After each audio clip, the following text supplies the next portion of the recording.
Boa noite a todos, né? Agradecer ao grupo Nemenuti pelo convite. É sempre um prazer falar sobre patologia com os animais, né? De experimentação. Obrigada, Tereza e Carol, por lembrar do meu nome para dar uma pequena explanação. Na verdade, eu montei essa palestra, né? Com um tema que foi solicitado, né, que é a contribuição da patologia nas pesquisas, na pesquisa básica em roedores, nos aspectos macro e microscópicos, exatamente dada a importância que existe da patologia na pesquisa básica, né, e dada a importância da experimentação animal, tá? Sou professora da Federal Fluminense, aí no campus de Nova Friburgo, né? E falo sobre patologia geral, patologia celular, tudo que está envolvido em patologia e também sou professora de animais de laboratório, né? Que é um curso uma disciplina que tem optativa aí, tá? Com isso, a primeira coisa que a gente tem que lembrar, né, que o uso de animais na pesquisa experimental, ele é citado desde o século XV a.C., né, quando Hipócrates observou a similaridade anatômica entre os órgãos humanos, doentes e demais animais. E aí começou-se a utilizar a observação desses órgãos nos animais, né, e fazer a sua comparação com os humanos. Inicialmente foi com a anatomia, né, depois eles passaram para patologia e começaram a fazer grandes estudos, sempre fazendo a comparação e lembrando que às vezes a gente pensa assim, como é que você vai extrapolar uma experimentação animal para uma pesquisa humana? Existem várias fases em que essa pesquisa ela é utilizada, né? Hoje está muito em voga, né, por causa da vacina da Covid, né, fase 1, fase 2 e fase 3. Então, não é tão simples assim você lançar uma pesquisa, principalmente quando você está relacionado a medicamentos ou então a vacinas. Então, você tem várias etapas a serem seguidas, né? E dentre essas etapas, a experimentação animal é uma muito importante e ela tem que ser anterior, né, à experimentação clínica, né, às análises clínicas com humanos. Então, só fazendo um contexto rápido, né, na época, né, antes de 1900, né, eram utilizados alguns animais, como cachorros e coelhos, e até mesmo galinhas, né, para o tratamento principalmente da raiva, deficiência de vitamina e complexo B.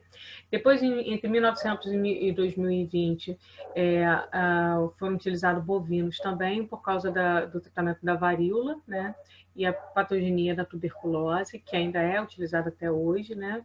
E em cães começaram a introduzir também pelo tratamento raquitismo e mecanismos de anafilaxia. Tá?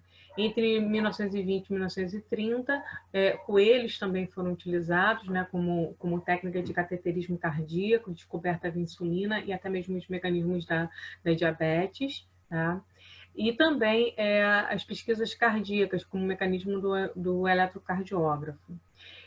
A partir de 1930, entre 30 e 40, né, os gatos também foram introduzidos e você tem o desenvolvimento de anticoagulantes e a função dos neurônios. E com isso a gente foi vendo que a evolução foi bastante grande, né? Entre 40 e 50 veio os camundongos, veio os primatas não humanos, né? Com tratamentos de artrite reumatoide, efeitos da penicilina, descoberta do fator RH, que foi com macaco rhesus, né? Vacinas de febre amarela, cultivo de vírus da poliomielite, que levou ao desenvolvimento da vacina, descoberta do fator RH do sangue, acho que está repetido aqui, desculpa, e desenvolvimento, inclusive, de tratamentos com relação à quimioterapia e câncer, né? Até que entre 1980 e 1990 veio a descoberta, né, principalmente da terapia genética. E aí deu um grande avanço na experimentação animal também. Que tipo de animais a gente são utilizados para experimentação? São vários os tipos de animais, né? Desde os roedores, né, os lagomorfos e mamíferos, pequenos mamíferos, né, como cães, até médios, como suínos, e caprinos, e inclusive aves são utilizados e animais silvestres. Mas existe a grande importância, né, que a gente tem que levar em conta da experimentação animal em animais que são chamados de animais de laboratório, são espécies mais convencionais. Dentre eles são os camundongos, os ratos, os hamsters, o coelho e o cobaio, né? Lembrando-se que sempre para uma pesquisa você tem que primeiro fazer a pesquisa relacionada a roedores, depois para a próxima fase tem que ser um outro animal não roedor, né? Então geralmente utilizam-se os lagomorfos, que são os coelhos, ou podem até utilizar os cães, tá? Ou suínos, dependendo do tipo de pesquisa. Bom, então, por que usar esses animais de espécies convencionais? Né? Só para a gente dar um contexto aqui. Né? A vantagem é que é fácil manutenção e observação, tem uma grande amostragem, tem os ciclos vitais curtos, tem uma padronização do ambiente, tem a padronização genética, permite transplantes ou transmissões de tumores, né? E tem grande quantidade de informações disponíveis, né? Porque todos eles são padronizados atualmente, então você tem todos os parâmetros fisiológicos já arquivados e estudados. A desvantagem é que vive em ambiente totalmente artificial, né? Uma dieta padronizada que não mimetizaria uma dieta natural, né? Normal daquela espécie. E as doenças são artificialmente induzidas na grande maioria dos experimentos, né? E, então, com isso, você tem que fazer alguns desvios padrões para extrapolar esses achados para humanos. Bom, mas aí, quando a gente fala de modelo animal, né, tem sido utilizado em diversos campos da pesquisa biomédica, a gente entra na patologia, né? Por que a importância da patologia, né? Primeiro, existem muitos recursos, né, disponíveis, né? Atualmente está bem escasso, mas existem muitos recursos disponíveis para experimentação animal, para o desenvolvimento de medicamentos e de vacinas principalmente, mas também esses conhecimentos são relacionados à patogenia das doenças, né? E esses conhecimentos, eles são fartos, né? Porque você tem uma grande quantidade de animais que podem ser utilizados, né? Sempre lembrando dos três R's, que é a princípio máximo do bioterismo, mas a gente tem como estudar essas doenças num ambiente onde você vai fazer não só a prevenção daquela doença, pode estudar o tratamento, mas toda a patogenia, todo o mecanismo de formação daquela doença, né? É o que está acontecendo agora com o Covid, né, onde se entra na patologia fazendo a necrópsia daquelas pacientes que morreram para tentar fazer esquematização de como desenvolveu aquela doença e porque alguns pacientes desenvolvem uma situação mais grave do que outros, né? E como fazer o tratamento, né? Então, esse tratamento, a gente está na fase dessas vacinas já está começando a entrar na fase clínica, onde você tem que ter um número bem considerável de pacientes, né? E sempre ter um grupo controle, né? Para ver a eficácia daqueles tipos de tratamento ou daquele tipo de vacina para aquela determinada doença. E aqui só para vocês lembrarem também que as características de cada animal, né? A gente vai focar um pouquinho mais em camundongo e em rato, né? Que são os roedores aqui, né? Mas o cão ele é utilizado porque ele tem um porte e a sua constituição anatômica, elas são interessantes para estudos de transplantes, traumatismo, cirurgias de baço e trato gastrointestinal, inclusive os transplantes cães foram, de coração, foram muito utilizados em cães primeiro, né? Eu sempre falo que doutor Zerbini, que foi o pioneiro em transplante de cão aqui no Brasil, né, de coração, né, ele matou muito cão, ele trabalhou muito com cães anteriormente, né, antes de fazer o primeiro transplante, para aprimorar a técnica, né. Eu trabalhei no Instituto Nacional de Câncer, né, eu era a veterinária responsável pelo biotério durante um período lá, e eu vi muitos cirurgiões vasculares também trabalharem com ratos para fazer treinamento daquela técnica cirúrgica. Tá? Então, o camundongo é para condições patológicas semelhantes aos seres humanos, né? Porque a gente sabe que ele tem muita similaridade no seu código genético, né? A facilidade de manipulação desse genoma e a similaridade genética, tá? Então, é muito utilizado genética, em farmacologia, bioquímica, fisiologia e também da biofísica. Os coelhos, pela mansidão e a facilidade de manipulação, só que os coelhos ele têm uma característica de nos remeter a um carinho maior, né, como os cães, e às vezes é difícil trabalhar com eles, né? E é muito trabalhado na indústria de cosmético, né, para oftalmologia, cirurgias plásticas ou vasculares, né? A gente sabe que existem várias restrições com relação aos testes, né, para cosméticos hoje em dia. Os primatas, né, pela nossa característica evolutiva, né, comportamental, semelhante aos seres humanos, né? Ratos, pela porte, pela prolificidade e facilidade de manutenção, também em áreas nutricionais, em sepse, câncer, cicatrização e choques. E os suínos, que realmente um dos animais que tem maior semelhança aos seres humanos, né? Desde a fisiologia digestiva, os hábitos dietéticos, a taxa respiratória, o tamanho dos órgãos, comportamento social, tá? Então, treinamento, muito treinamento para videolaparoscopia, né? E transplantes também. Né? Lá na faculdade de veterinária aqui da nossa universidade, existe um treinamento de videolaparoscopia com suínos que são criados na fazenda da UF, tá? E para vocês terem um contexto, né, o Prêmio Nobel de Medicina de 2007 contemplou 3 pesquisadores, né, e que há aproximadamente 20 anos iniciaram alguns trabalhos pioneiros com deleção de genes específicos em camundongos, conhecidos como animais nocautes.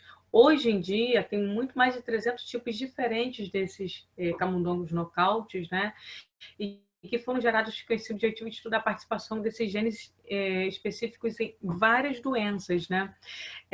Como hipertensão, como diabetes, como doenças neurodegenerativas. Hoje se cria um camundongo, né, em laboratório, manipulação genética, para ele ser de uma determinada doença, né? Ele já é predisposto àquela determinada doença e você trabalha com os mecanismos de formação daquela doença, bem como também os tratamentos e vacinas para aquela determinada doença quando é necessário, tá?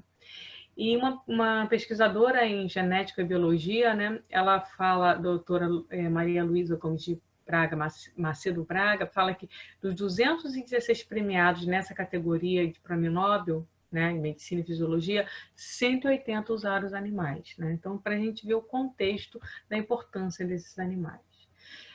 Só falando um pouquinho desse contexto, a gente lembra aqui, e que eu falo sempre lá, principalmente no biotério, na nossa instituição, dos fatores que podem fazer interferência na experimentação animal. Tá? Muitas pessoas acham que não vai interferir, mas a gente pode ter resultados completamente equivocados de uma experimentação se a gente não se atentar para esses fatores, né? E esses resultados equivocados levam, geralmente, a algumas sinalizações de processos patológicos gerais, né? Então, levam a processos inflamatórios, levam a áreas de necrose, levam a processos de cicatrização por causa de brigas, levam a óbito dos animais por uma determinada situação. Então, eu coloquei aqui alguns fatores, né, que podem influenciar, né? Tanto os fatores ambientais, como físicos, como microbiológicos e químicos, né? É claro que você tem os fatores genéticos que vão influenciar e o controle de qualidade de todo aquele biotério, né? Então, quando a gente fala de fatores ambientais, né, a gente fala de gaiola, fala de temperatura, fala de umidade, e é importantíssimo aquele pesquisador saber da fisiologia daquele animal a qual ele está trabalhando, né? Porque se ele não souber dessa fisiologia, não tiver um bioterista que trabalhe esse controle de qualidade, a gente vai ter pesquisas com resultados completamente equivocados, né? Você também tem como fatores ambientais, né, a qualidade da ração, da água, do ar, inseticidas ou químicos. Então, por exemplo, aqui, a água tem que ser toda autoclavada, né? Ela é uma água destilada para esses animais. O ar tem que ser, não pode ter saturação da ureia, né? A gente diz que o melhor biotério é aquele que você entra e não sente cheiro, tá? E que é difícil a gente encontrar. A toda limpeza não pode ter substâncias químicas que vão interferir, não pode se utilizar inseticidas, né, para controle de outras pragas como insetos, tem que ser totalmente, o ambiente tem que ser totalmente vedado, né? A gaiola tem que ser num tamanho adequado, a temperatura tem que ser controlada, a umidade tem que ser controlada, né? Você tem que controlar também a iluminação, porque os roedores eles são noturnos, né? Então, durante o dia eles preferem dormir, durante a noite tem que ter uma luz artificial para que durante a noite, que fique tudo escuro, eles fazem as suas atividades, né? Então, isso interfere também, porque você tem que ver qual é a fisiologia do animal para fazer a experimentação animal, né? Para chegar ao ponto na onde você vai manipular aquele animal. E se você começar a fazer a manipulação de um animal num determinado período, é recomendado fazer sempre no mesmo horário e sempre com a mesma pessoa. Eles sentem cheiros, né? Eles observam os feromônios, eles observam os ruídos. Então, quando você chega dentro de um biotério, você não pode estar com perfume, né? E ele sente o cheiro de quem trata eles, né? Então, quando é o tratador, né, que está entrando no biotério, eles ficam todos acelerados porque sabem que vai vir comida, né? Eu, por exemplo, eu tenho vários gatos em casa, eu evito ao máximo entrar dentro do biotério porque eu tenho cheiro de gato, né? E gato é um predador natural, né? Então, a gente tem que ter muito cuidado com o ruído, não pode conversar. Conversa estressa os animais, tá? Aí tem a forração, que tem que ser a troca adequada, a população por caixa, a quantidade de amônia. Então, todos esses fatores aqui vão interferir e que às vezes não se leva em conta. E uma coisa que é muito importante, né, e que eu sempre falei, fazer o enriquecimento ambiental daquele biotério para dar uma melhor qualidade de vida àqueles animais. Ah, mas isso vai interferir na minha pesquisa? Sim, vai interferir, como o estresse vai interferir, como cada dia um aluno trocar uma caixa daquele animal, entendeu? Isso vai interferir, porque cada um vai fazer um barulho diferente, cada um tem um cheiro diferente, cada um vai ter um hábito diferente. Então, isso tudo a gente vê que tem que ser padronizado e que às vezes as pessoas não levam em conta quando os resultados da sua pesquisa não tá aquilo que eles esperam, tá? Só lembrando para vocês, né, a gente faz uma pesquisa, né, essa pesquisa agora de 2020, né, e aí vem o tema, né, o que a patologia tem a ver com os animais de laboratório? Tudo, né, tudo. Todos os achados de patologia geral, eles têm um contexto na experimentação animal. Então, você tem que saber todas as lesões macro e microscópicas, você tem que saber observar aquilo. Você tem que saber, por exemplo, o que é uma hiperemia, o que é um edema, o que é uma área de infarto, por que está necrosado. que tipo de inflamação é aquela, se é uma inflamação aguda ou crônica, que tipo de reparo é aquele, se é de regeneração ou cicatrização, por que aconteceu aquele tipo de reparo, quais são os modelos animais relacionados principalmente ao câncer, que é um dos principais momentos que a gente tem, é a pesquisa de câncer, né, nesses animais. Então, aqui, por exemplo, a gente vê a patogenicidade do SARS-CoV-2, né, em camundongos transgênicos, né? Então, aqui a gente pode ver, olha só, a patologia influencia diretamente nesses casos, né? A patologia tendo que ser identificada, né?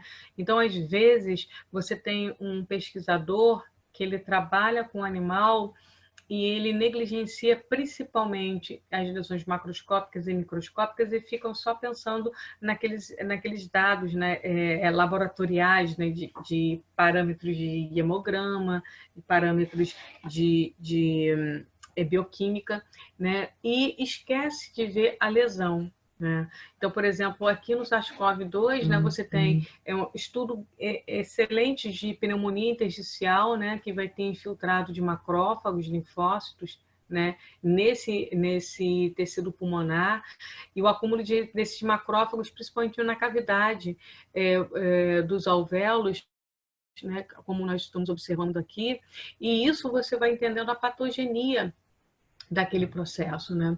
Então a gente observa que os alvéolos começam a ficar espessados, os macrófagos ficam no interior, depois acontece uma descamação desses macrófagos, contribuindo bastante com a impossibilidade da troca gasosa, e essa impossibilidade de troca gasosa vai levar a uma hipóxia naquele paciente. Né?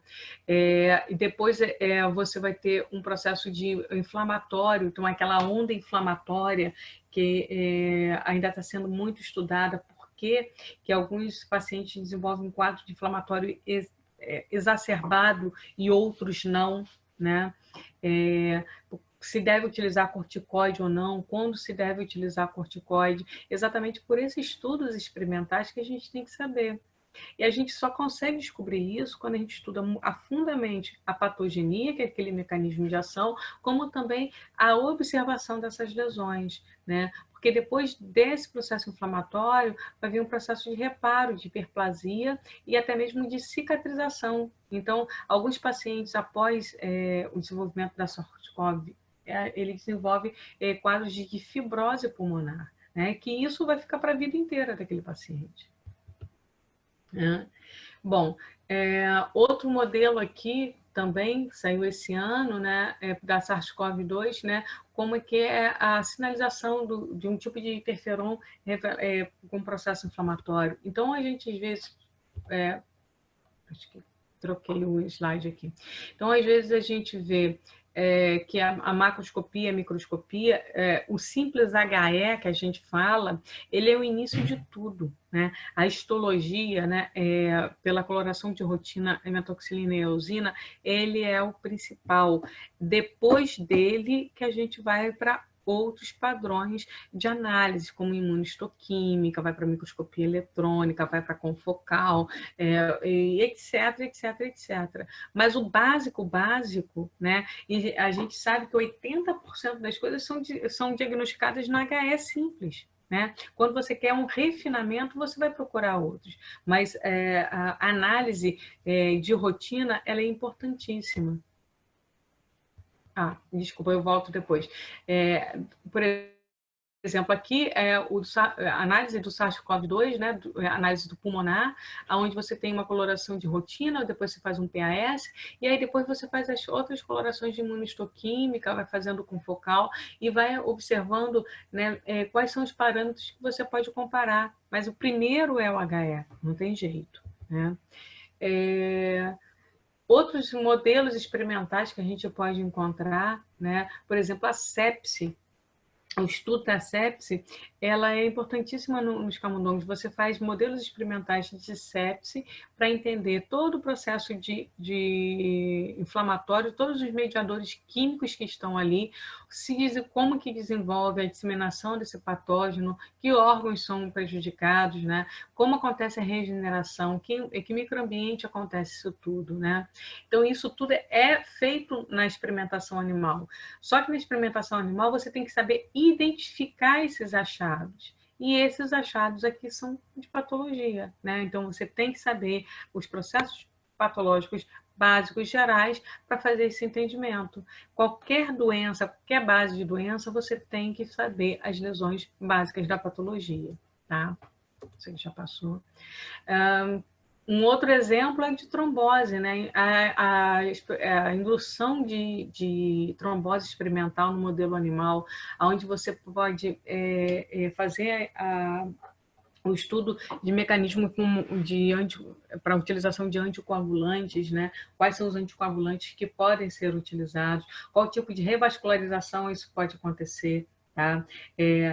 Como você induzir uma isquemia e depois fazer a revascularização e estudar principalmente as lesões de revascularização por causa do excesso de formação de radicais livres do oxigênio. Essas são lesões. Então, você vê essas lesões, às vezes, numa cultura de células, mas no modelo animal, e você tem todo o contexto dos órgãos que isso deve ser relacionado.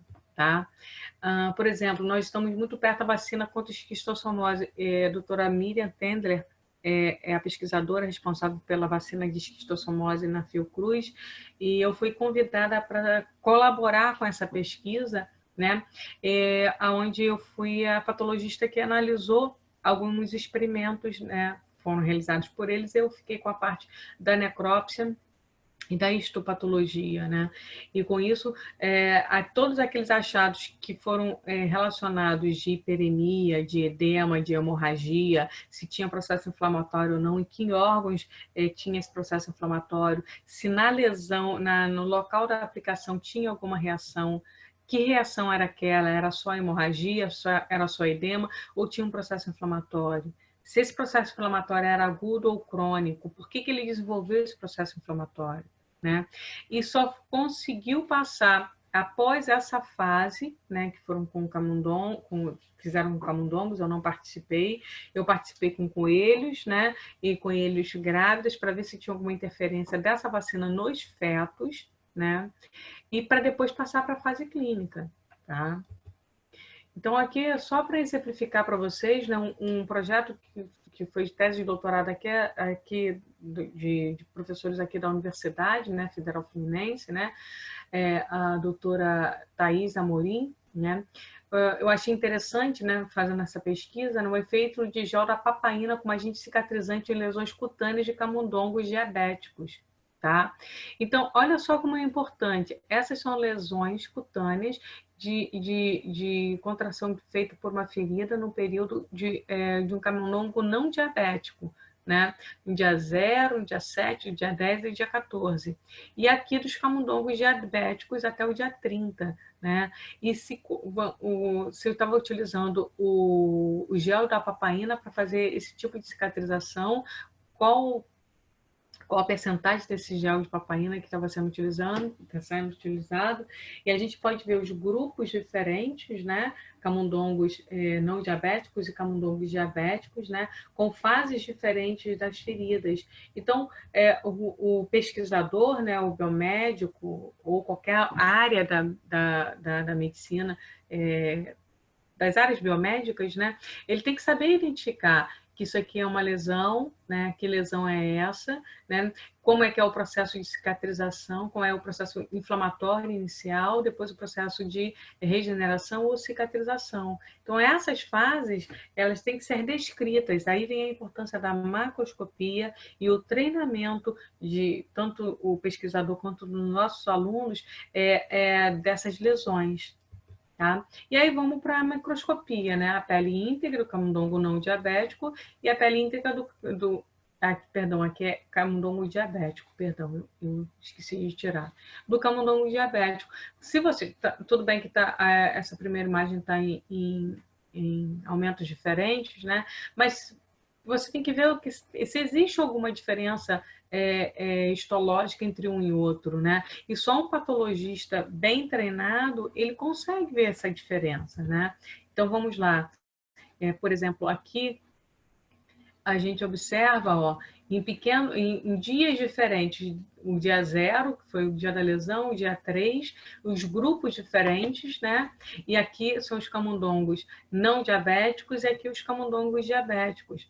Se você olhar um primeiro momento aqui, né, e uma pessoa não treinada, ela não consegue fazer a identificação das lesões, a identificação da diferença, que às vezes é bem sutil. Ontem a professora Caroline falou, né, de métodos de quantificação, né, que são muito importantes para a gente utilizar, mas às vezes na patologia a gente não tem como utilizar, então a gente utiliza o sistema mais subjetivo de cruzes, uma cruz, 2 cruzes, 3 cruzes, até 4 cruzes, né, para dizer qual a importância. Então, aí a gente observa que sempre nesse lado é o não diabético e esse lado diabético, né? E aí a gente vê que existe diferença, né? E que o não diabético, você vê que existe um processo de regeneração adequado. E que o diabético, ele tem um processo o quê? Inflamatório, que é persistente durante os dias, e o processo de cicatrização é muito mais por... o processo de reparo é muito mais por cicatrização, tá? Então, só coloquei aqui para vocês compararem, ó, os dias diferentes, aqui é o dia 21 do não diabético e dia 21 do paciente diabético, tá? Então, a gente vê, olha só, aqui ainda já tem formação de folículo piloso, aqui não tem, ou seja, houve uma substituição por tecido conjuntivo, né? E o que esse gel de papaina pode interferir? Então, só para vocês terem uma ideia, né, as principais conclusões que eu vi nesse trabalho, né, encontraram nesse estudo que a cicatrização da pele, né, de diabéticos após o tratamento de 5 dias com esse gel de papaina apresentam níveis satisfatórios do efeito desse como agente cicatrizante. Então, olha só a importância de você trabalhar e observar isso no camundongo, ver o tipo de cicatrização para depois ultrapassar isso para pacientes diabéticos e seu tratamento para um ser humano, né? A forma farmacêutica utilizada mostrou eficiência sobre o aspecto de facilitar a manutenção da hidratação da ferida e favorecimento de medidas relacionadas à fase de remodelamento dessa ferida. Então, você tem que saber os estágios da cicatrização, né? E como esse gel de papaina poderia interferir nesses estágios dessa cicatrização. E o mais importante, né, que o gel, na formulação indicada nesse estudo, poderá ser recomendado para portadores de úlceras diabéticas com pé diabético. Né? Desenvolvimento, assim, um estudo clínico controlado que avalie esses parâmetros, né, pertinentes à experimentação animal, que são presentes em estudos envolvendo seres humanos. Né? Então, foi eficaz aqui. Então, a gente passa para a próxima fase, mas a gente só sabe que é eficaz estudando as lesões. Então, a gente precisa entender essas lesões, precisa ter o olho treinado para fazer a observação dessas lesões. Claro que a gente não poderia falar de câncer, né? Então, aqui, ó, câncer e modelos experimentais em tumores murinos. Então, existe hoje em dia modelos experimentais, ou seja, camundongos, que são específicos para estudo de câncer. Então, tem o camundongo específico para estudo de melanoma, de câncer de cavidade oral, de leucemias, tá? De cânceres de estômago, qualquer tipo de câncer. Existe hoje um modelo experimental que ele pode ser utilizado. Então, já existe animais geneticamente selecionados para isso, né? Você faz a manipulação e já induz o câncer naquele animal, tá? E aí, fechando para ver a importância disso, eu coloquei na PubMed a palavra, né?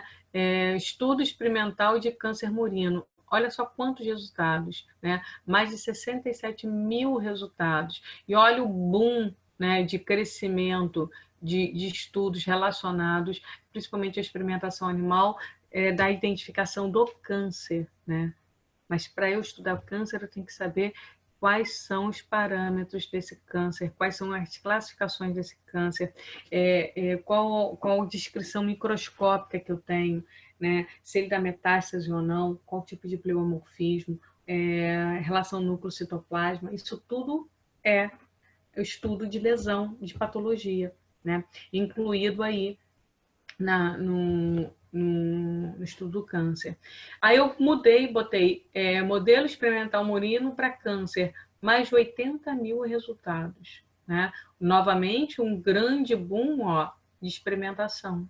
Tá? Então, a gente sabe que o modelo experimental do câncer, né, modelo de camundongo na imunoterapia do câncer.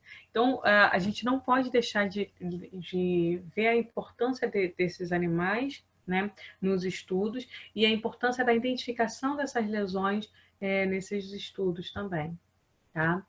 Então, um outro estudo que é muito frequente hoje em dia é a autofagia no câncer, né? Então, as células começam a fazer a sua própria autofagia, e isso pode fazer um controle do câncer. Isso tudo é feito em cultura, né? Cultura de células, né? Estuda-se na cultura de células, depois vai para fazer para a experimentação animal, depois da experimentação animal você extrapola para o homem. E só lembrando para vocês da importância, né, vou citar agora alguns trabalhos em que eu fiz parte.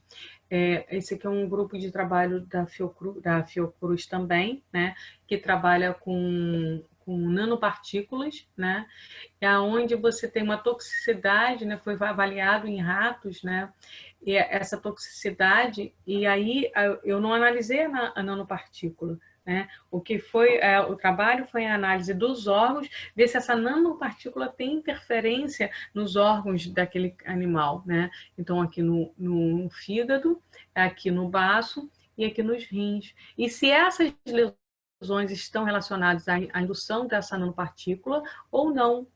Então, aí vem a importância do patologista para fazer essa análise, tá?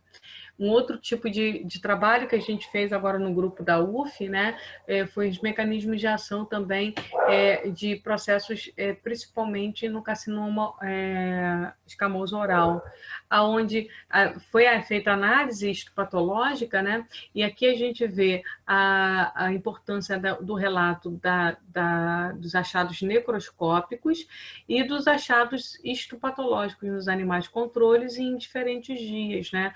E o que esses achados têm com relação, se isso pode estar relacionado ou não àquela doença, tá?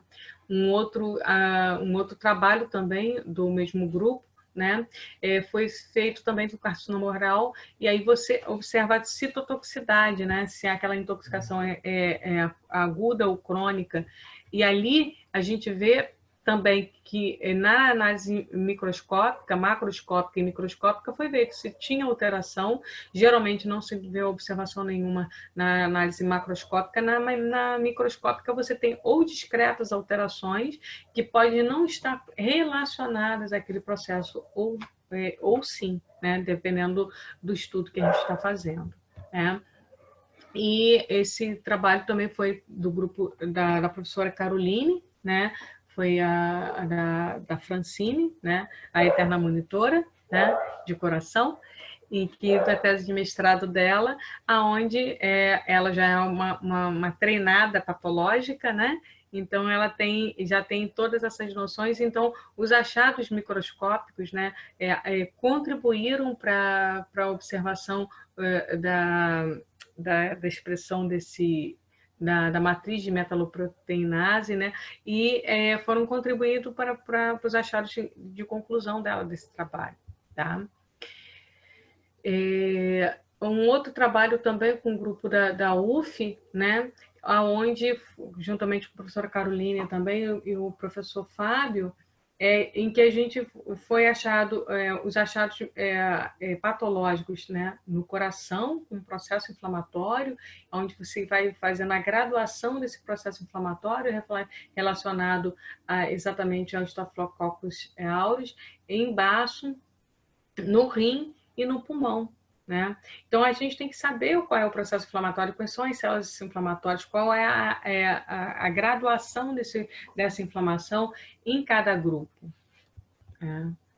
E para a gente conseguir fazer o contexto da importância do patologista, né, e da observação das lesões macroscópicas e microscópicas na experimentação animal, tem esse trabalho que eu encontrei, que eu sugiro para vocês darem uma olhada, né, a reproduzibilidade dos achados histopatológicos na experimentação animal em camundongos, né, em que nesse trabalho vou pontuar alguns fatos, né, em que, às vezes, as pessoas não chamam um patologista para fazer análise. Por que eu chamo patologia? Eu sempre coloco a base da patologia para vocês, né? Porque a gente vê erros para patologista que são erros grotescos. Por exemplo, evidências de interpretação de patologia questionáveis em publicações renomadas, tá? As legendas das figuras não refletem com precisão o que está na figura, né? Então a pessoa, dá uma olhadinha aí, o que você acha disso? Tem inflamação aqui. Só que a pessoa não tem a noção do que tipo de inflamação é aquilo, que tipo de lesão é aquela, e não compara com uma figura. As legendas das figuras não descrevem nada da figura. A ausência de necrópsias completas ou adequadas em histopatologia, é uma crítica que eu sempre faço, todo mundo fala assim, mas não, você só precisa analisar fígado, rim e baço. Eu falei, não, eu quero analisar o animal inteiro. Eu sei que na experimentação animal tudo é tempo, tudo é custo, né? Tudo custa muito caro, né? E você gasta muito tempo fazendo análise em outros órgãos que, teoricamente, já se sabe que não está interferindo naquela análise, mas você perde o contexto geral, tá? A identificação incorreta de órgãos e tecidos normais como lesões é um grande problema, né? Porque o animal tem a particularidade da espécie, né? E aí eu até brinco com meus alunos, quando eu comecei a trabalhar com animais de laboratório, eu não tinha rotina deles, comecei a trabalhar, e a primeira necrópsia que eu fiz de um camundongo, eu vi uma estrutura, nossa, que eu pensei que fosse até mesmo um animal hermafrodita, mas na verdade é vesícula seminal, que é normal para o camundongo. Né? Então, tem várias características que a gente tem que observar, né? O baço de algumas espécies animais é maior na fêmea do que no macho, características que são para aquele animal normais, e que uma pessoa que vai fazer análise que não tem experiência vai falar que aquilo é lesão. Tá? Diagnóstico de lesões não neoplásicas como neoplásicas, diagnóstico de tumores com terminologias não convencionais, relato de lesões benignas como malignas, relato de lesões inflamatórias como neoplasias, relato de novas lesões incorretamente, tá? Uso de terminologia ou diagnósticos incorretos, né? E que às vezes são aceitos, mas eles estão incorretos. Tá? Então, você vê que a interpretação ela é questionada.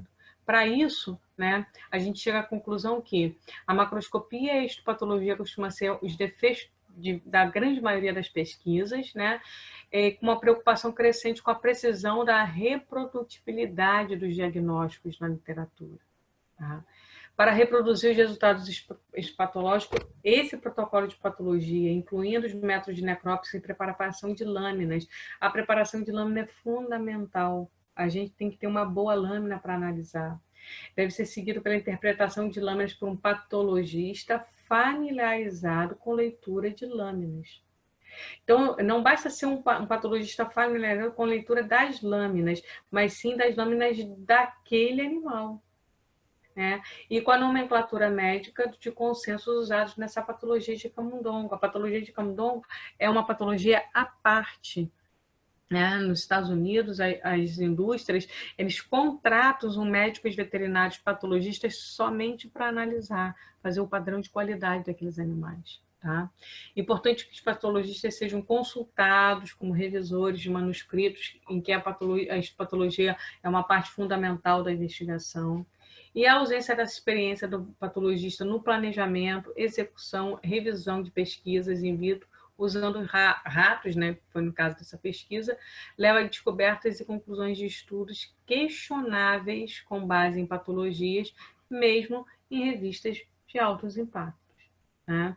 Então, eu lembro que minha função no INCA era o padrão de qualidade daqueles animais, mas muitos pesquisadores, quando viram que eu era médica veterinária e patologista, já sabia, tinha a rotina de lâmina, né? Eles pediam para eu fazer a análise das pesquisas dele, e quando eu falava que não era, que tinha que fazer uma interferência, né? Porque tinha um grupo que um animal morreu, que ele tinha que descartar, e isso não era escutado, isso não era, não era sendo considerado. Então, era uma das grandes frustrações que eu tive, é que às vezes a gente estudava, orientava, e tudo aquilo que a gente orientava não era feito, e a pesquisa continuava, e eu sabia que aquilo estava interferindo naqueles resultados, e simplesmente apagavam, né? Não, esquece, finge que isso não aconteceu. Não é assim que a pesquisa séria ela trabalha, tá? E só finalizando para vocês, né? É uma leitura do Mahatma Gandhi, né, que a grandiosidade de uma nação e o seu progresso moral podem ser medidos pela forma que seus animais são tratados, né? E aqui eu lembro bastante da professora Caroline, né, seus blackzinhos, né? Enriquecimento ambiental, só botar uma máscarazinha assim, ó, para eles ficarem como redinha, né? Para eles brincarem um pouquinho, vai dar muito maior satisfação a eles, né? E só finalizando, né, lembrando que muitos desses animais têm alopécia aqui nessa região, é porque eles brigam e arrancam os pelos e as vibríceas, que pode ser por estresse, ou numa mesma caixa, ou pode ser que um animal dominante, ele arranque esses pelos dos outros animais. Então, às vezes, você tem um com pelo, né, e os outros demais sem pelinho, né, com alopecia nessa região aqui. Então, a gente sabe que aquilo é uma luta por dominância, né? Então, a gente tem que saber de comportamento animal também, tá? Essa foi uma pequena explanação, né, que eu montei para vocês, né? Espero que todos tenham entendido.